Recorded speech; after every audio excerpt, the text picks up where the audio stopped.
A historic bipartisan bill passed the House of Representatives last week. Audit the Fed is a bill that would demand transparency from the Federal Reserve.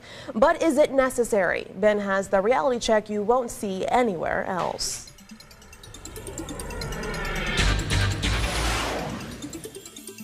As Congress passed historic legislation, H.R. 459, also known as Audit the Fed, a co-worker asked me this question: how would any of this affect my life? And it's a good question. To understand how the Federal Reserve affects you, first you have to understand what the Federal Reserve is. The Federal Reserve Bank was started in 1913 by an act of Congress, but not really.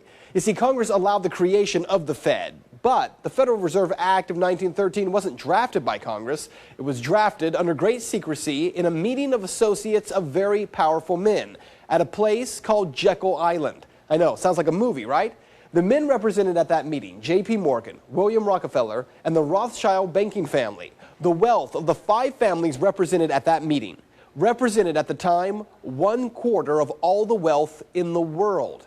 If you have not read the book, The Creature from Jekyll Island, you should.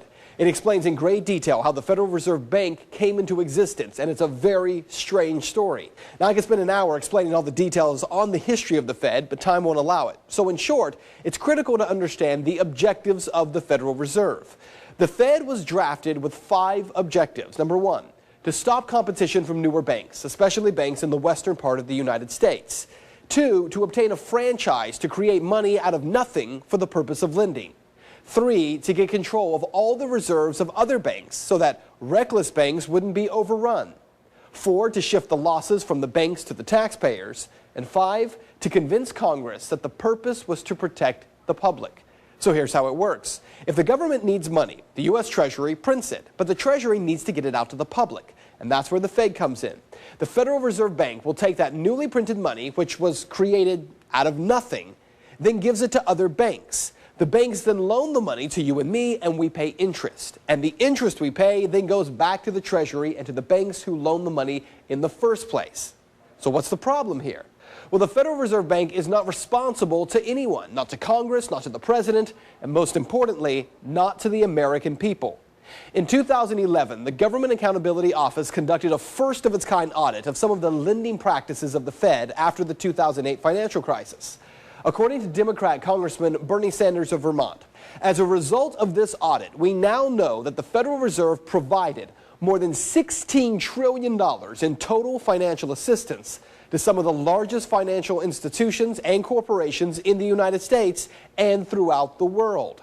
Among the investigation's key findings is that the Fed unilaterally provided trillions of dollars in financial assistance to foreign banks and corporations from South Korea to Scotland. Again, according to that GAO report. Now, the investigation also found that there is no process in which the Fed prevents conflicts of interest. For instance, the CEO of J.P. Morgan Chase served on the New York Fed's board of directors at the same time that his bank received more than $390 billion in financial assistance from the Fed. Moreover, J.P. Morgan Chase served as one of the clearing banks for the Fed's emergency lending programs. And there's more. Take September 19, 2008, William Dudley, who is now the New York Fed president. He was granted a waiver to let him keep investments in AIG and General Electric at the same time that AIG and GE were given bailout funds. Now, one reason the Fed did not make Dudley sell his holdings, according to the audit, was that it might have created the appearance of a conflict of interest. So what you need to know is that this Audit the Fed bill is one of the few bipartisan efforts to pass the House of Representatives in years. 89 Democrats signed on with Republicans to support the bill. But as we told you, Senate Majority Leader Harry Reid claims that he will not allow the bill to get an up or down vote in the Senate, despite the fact that he himself spent 25 years calling for an audit of the Fed. The biggest question, why? Does auditing the Federal Reserve mean that the Fed will change any of its behaviors? Well, if not, then why not audit them? If so, then all the more reason to shine light on what the Federal Reserve is really doing.